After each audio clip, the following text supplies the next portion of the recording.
Bueno, muchas gracias a todos por estar acá. Gracias, Juan Fernando, por la presentación. Gracias a la Universidad San Francisco de Quito por haber organizado este seminario que me parece de vital importancia, dado el tema que se trata.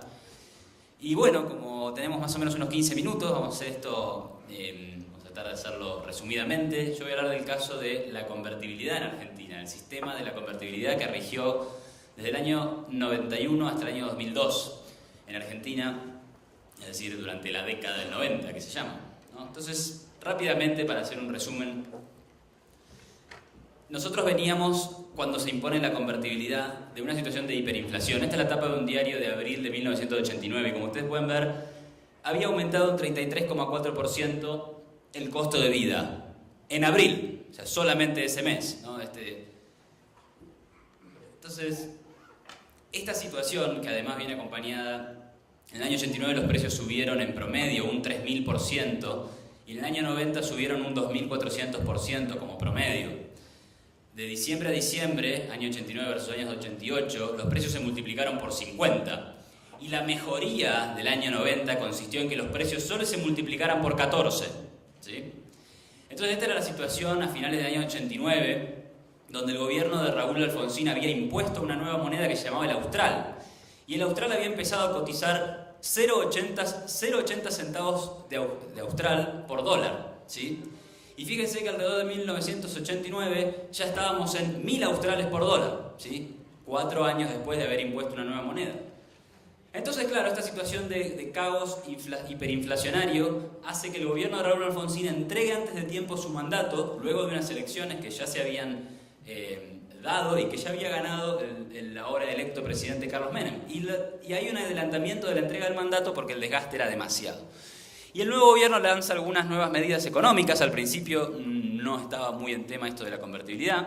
Entonces la primera medida es un aumento salarial de, ahí ven, 34.000 australes. Y se fija el dólar en 1.000 australes, o sea, 1.000 australes por dólar. Esto es el 11 de diciembre de 1989. Pero fíjense lo que pasa días después de que se fijó el dólar.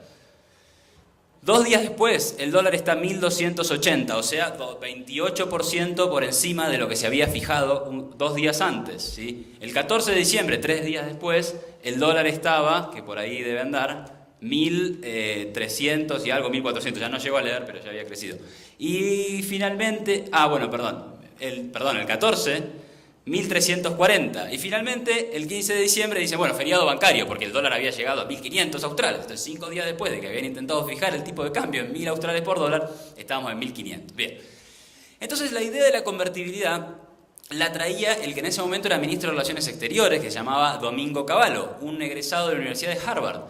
Pero él había acercado esta propuesta al ministro de Economía de ese momento y la habían rechazado. Creían que se podía resolver el tema de la inflación de otra manera. Finalmente, en 1991, 2 meses antes de que se instale la convertibilidad, cambia el Ministerio de Economía y asume Cavallo. Entonces deciden liberar el precio del dólar y ya estábamos en 10.000 australes por dólar, ¿sí? Y ahí es donde se decide finalmente fijar el tipo de cambio y dar inicio a la convertibilidad. Ahora voy a profundizar, pero bueno, la tapa del diario fue "dolarizan la economía". Vamos a ver que esto no fue técnicamente así, pero ahí están los detalles, ¿no? Dólar a 10.000 australes, ¿sí? Congelan las tarifas. El gobierno se compromete a no emitir australes sin respaldo en dólar. Esa era una parte muy importante de la ley de convertibilidad. Bueno, sin embargo, 10 años más tarde, en el medio de una nueva gran crisis en el año 2001, cambia el gobierno, asume la presidencia Dualde, y pocos días después se decreta la devaluación y se abandona la convertibilidad y empieza otra economía. Claramente empezó otra economía a partir de esa devaluación, y ahora vamos a ver también un poco ese tema. Pero entonces, bueno, hablemos un poco de qué fue la ley de convertibilidad. ¿Y qué fue la ley de convertibilidad? Ahí lo tiene el ministro Cavallo: 1 peso, 1 dólar. La ley de convertibilidad tenía 4 pilares.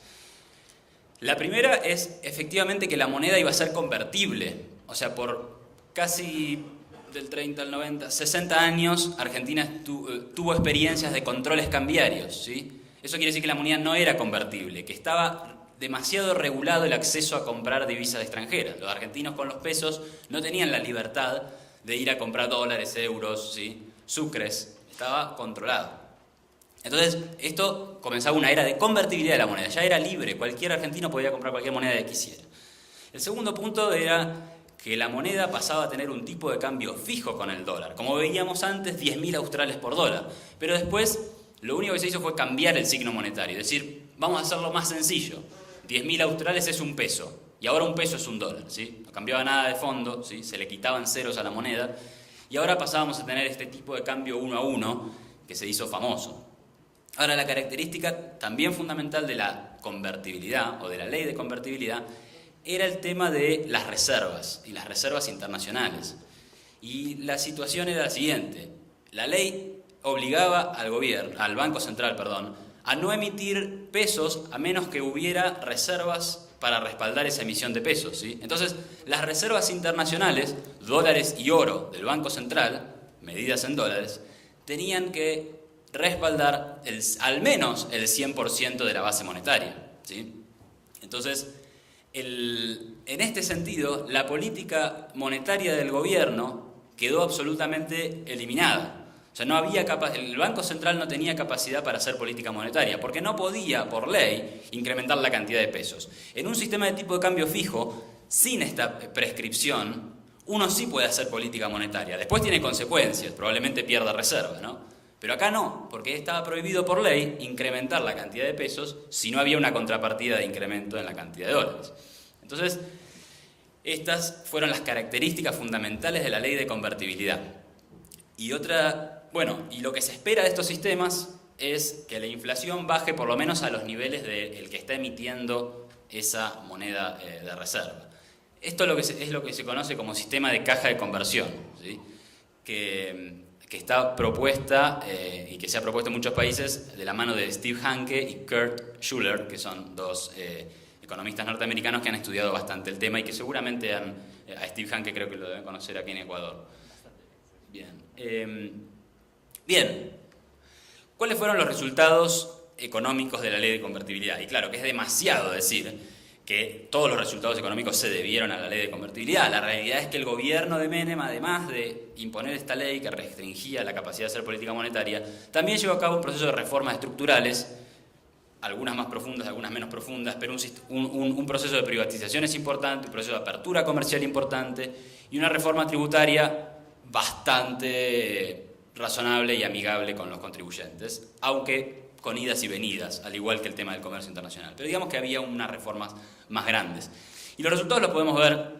El primero es la inflación, ¿no? Claramente la inflación bajó muy fuerte.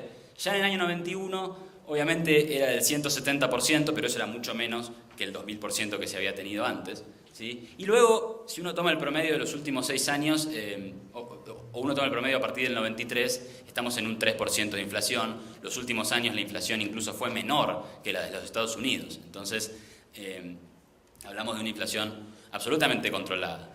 Otra cuestión que se debe destacar es el crecimiento del producto en este periodo. O sea, el crecimiento del Producto Bruto Interno también fue de alrededor del 3% si se toma el promedio del año 91 al 2001. Pero hay que tener en cuenta que el año 99, 2000 y 2001 fueron años recesivos de desaceleración y de hecho de crisis.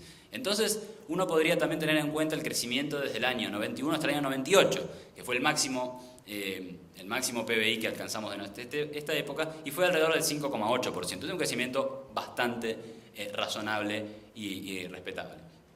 ¿Qué más tenemos? Las exportaciones crecieron más todavía las importaciones, de hecho la mayoría de los años hubo déficit comercial. Y bueno, el factor más tal vez problemático o el que menos performance tuvo fue el desempleo, que creció desde alrededor del 6% alrededor del 17%, pero hay estudios que dicen que en realidad hubo creación neta de puestos de trabajo de 1 millón de personas. Entonces, ¿qué pasó?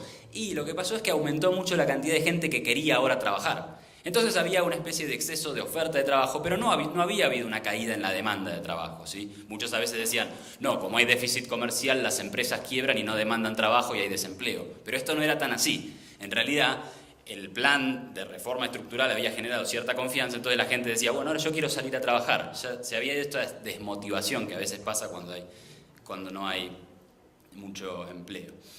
Bien, estos son los resultados, es la parte positiva. Ahora vamos a ver los problemas de la convertibilidad. Y en realidad hay que poner entre signos de pregunta esto de los problemas de la convertibilidad. Uno es claramente el argumento que dice que con convertibilidad y tipo de cambio fijo hay un problema de competitividad externa.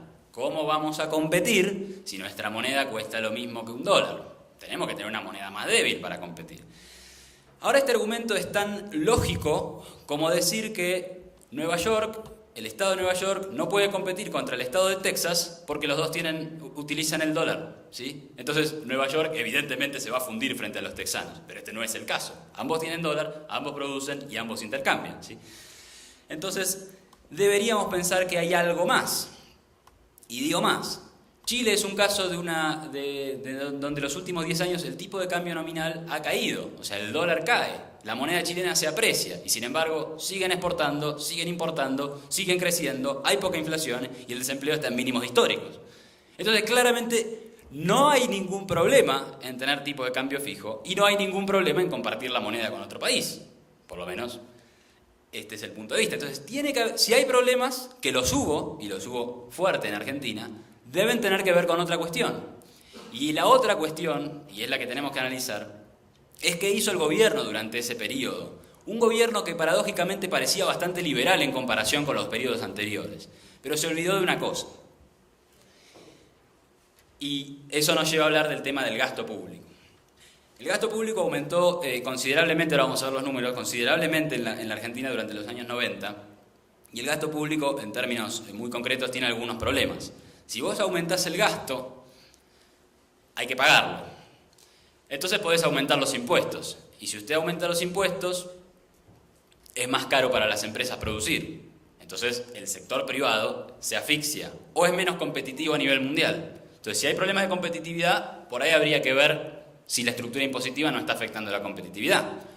Otro problema que aparece con el gasto es que cuando no se financia con impuestos, puede financiarse con deuda, que no necesariamente debe ser deuda externa, puede ser deuda contratada en el mercado local. ¿Pero eso qué hace?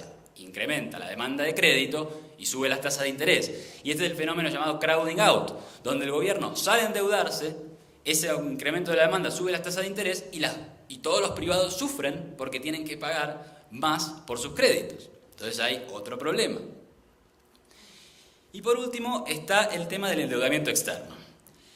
Y como veíamos y como acabo de comentar, la ley de convertibilidad fue muy buena en términos de inflación, fue muy buena en términos de crecimiento, y claramente es muy buena porque da cierta previsibilidad. O sea, al eliminar la política monetaria, elimina el riesgo cambiario, ¿sí?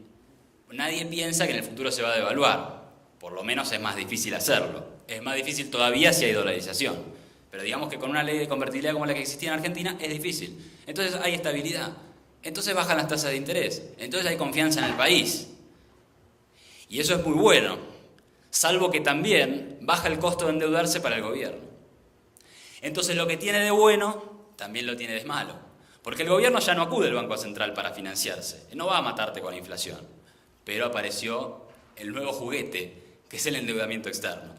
Y el gobierno argentino hizo uso y abuso del endeudamiento externo. Y el endeudamiento externo tiene un problema fundamental, que es que genera un efecto sobre lo que se llama tipo de cambio real, ¿sí? Hay un aumento fenomenal del gasto deficitario financiado con endeudamiento, ¿sí? Y ese endeudamiento genera que ingresen dólares de afuera. Y como vos no le sacaste a los locales vía impuestos o vía endeudamiento interno, poder de compra, ¿sí? Al poder de compra de los ciudadanos argentinos se agrega el incremento del poder de compra del gobierno gracias a los créditos. Es decir, incrementa la demanda agregada. Incrementa la demanda agregada dentro de Argentina. Cuando incrementa la demanda agregada, los precios tienden a subir. Pero cuando hay una economía abierta, los precios de los bienes que se comercian en el mercado internacional no pueden subir, porque están arbitrados, ¿sí? Porque si suben, se quedan fuera del mercado. Entonces tienen que quedarse igual. Entonces suben los precios de los bienes que se llaman no transables. Y cuando suben los precios de los bienes no transables, pero los precios de los bienes transables se quedan igual, entonces lo que hay es una caída del tipo de cambio real, ¿sí? ¿Esto qué quiere decir? Que pierde competitividad la economía argentina, ¿sí? Es como cuando uno dice, bueno, si cae el dólar es más difícil exportar. Bueno, es lo mismo. sea, por ahí el dólar está fijo nominalmente, pero en términos reales está cayendo, y eso afecta a la competitividad de las empresas. Y la culpa no es del tipo de cambio fijo, sino que la culpa es del endeudamiento, ¿no? Entonces acá podemos ver un poco los números. El gasto público pasó de 46.000 millones de dólares en el año 91 a 82.000 millones de dólares. Es un aumento del 75%, que no fue compensado con un incremento de los impuestos, que subieron solamente 45%. Como verán, el déficit fiscal entonces fue negativo desde un principio, pero creciente. O sea, cada vez había más déficit fiscal. Y la deuda externa pasó de 60.000 millones, es decir, 37% del PBI, a alrededor de 50% del PBI, 144.000 millones de dólares. Claramente una situación en donde el déficit fiscal es creciente, una situación en donde los ingresos, debido a que empezaba a haber una crisis, y la crisis estaba tal vez determinada por el problema de competitividad externo, ¿sí? Empieza a generar dudas entre los inversores. Dicen, estas personas tienen déficit, sus ingresos no están creciendo tanto, no sé cómo van a hacer para pagarme. Y eso es lo que aparece en el 2001. El riesgo país de la Argentina se va a las nubes porque empiezan las sospechas. No me pagan, ¿cómo van a hacer para pagarme? ¿Qué alternativas tienen? ¿Sí? Y las alternativas eran pocas. Y fíjense qué curioso, ahora ya había cambiado el presidente. Ya Menem no estaba más, había perdido las elecciones de 1999 y el electo había sido Fernando de la Rúa, un presidente del partido contrario. Pero ¿quién era su ministro? Que no fue al principio el ministro, pero en el momento de la crisis llaman al padre de la criatura para ver cómo resolvía el problema. Y este es el doctor Domingo Cavallo, que vuelve a ser ministro de Economía en el año 2001. Las alternativas para solucionar este problema eran: una, subir los impuestos. El problema era el déficit fiscal. Entonces se podía subir los impuestos. Ahora, en una economía que ya estaba en recesión, subir los impuestos hubiera sido ya condenarla a una recesión todavía peor. Otra alternativa tal vez más interesante era hacer un ajuste del gasto público. ¿Y eso qué hubiera traído de beneficios? Bueno, por lo menos la confianza de los inversores hubiera crecido, porque vos ves que hay ganas de pagarte. El inversor dice, bueno, por lo menos el gobierno va a hacer ajuste y me privilegia pagarme. ¿Un minuto? Bueno, muy rápido. El gobierno va a privilegiar pagarme. Otro beneficio, bueno, si baja el gasto, bajan las tasas de interés porque disminuye el crowding out. Si baja el gasto y podés empezar a desendeudarte, empieza a recuperar competitividad vía el aumento del tipo de cambio real, mientras antes estaba cayendo, ¿sí? Entonces, reducir el gasto te permite además en el futuro reducir los impuestos. Entonces esto genera confianza y reactiva la economía, al contrario de lo que muchos dicen. Entonces, pero por último podían hacer la receta fácil: no pagar la deuda y salir de la convertibilidad. Y salir de la convertibilidad para recuperar la soberanía monetaria. Claro, se había quedado sin plata y el mercado no lo financiaba más a tasas razonables. ¿Qué hacer? Bueno, volvamos al sistema del Banco Central y ahí seguramente encontramos plata. Sí, a costa de problemas en el futuro. Bien, lo que pasó fue el helicóptero, o sea, de la Rúa renuncia y se va en helicóptero de la Casa Rosada. Hay una enorme crisis económica, una enorme crisis política y finalmente triunfa la idea de que hay que devaluar. Con el gobierno de quien ya dijimos, Eduardo Duhalde, ¿no? Triunfa la idea de que hay que devaluar y finalmente se termina devaluando. ¿Qué hay que decir sobre esto? Todos los problemas que tiene la economía argentina hoy, y los hago mención sucintamente: mega inflación, control de cambios, mercado paralelo, caída de las exportaciones debido al control de cambios, control de las importaciones debido a que un control lleva a más controles, controles de precios con escasez debido a que un control lleva a más controles, y incipiente recesión, que qué digo incipiente, este es un año recesivo y el próximo también lo va a ser. Todos tienen su origen en este momento, en el abandono de la convertibilidad. No digo que no hubiera habido problemas, pero todos estos problemas no existirían y nos lo hubiéramos ahorrado. Espero haber podido transmitir con esta charla algo que decía Ludwig von Mises, y voy a tratar de parafrasearlo. Y es: la convertibilidad no colapsó, como no va a colapsar la dolarización, incluso cuando se la abandone, y esperemos que no la abandonen. La convertibilidad no colapsó. La destruyeron los políticos porque era incompatible con el estatismo, así como lo es el libre comercio, ¿sí? Entonces, espero que se puedan tomar las lecciones correctas de nuestra experiencia y que ustedes avancen en la buena dirección. Muchas gracias.